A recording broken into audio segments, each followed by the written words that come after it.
You search for your bank or a quick loan app and click download. It looks 100% official. But the second you open it, you haven't just handed over your money, you've handed over your entire life. In my line of work securing financial systems, I analyze exactly how these malicious apps are built.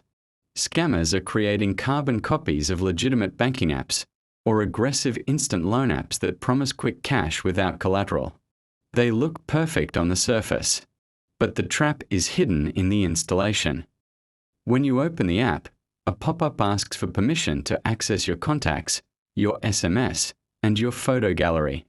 Most people are in a hurry and just click allow without reading. But the moment you hit that button, the app silently downloads your entire phone book to a remote server. If it's a fake banking app, a hidden keylogger records your password and PIN as you type them in.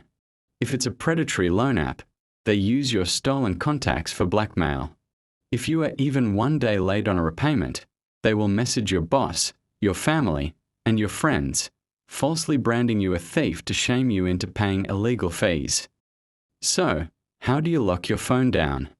First, never search for your bank directly in the App Store. There are too many clones. Always go to your bank's official website and click the app download link directly from there.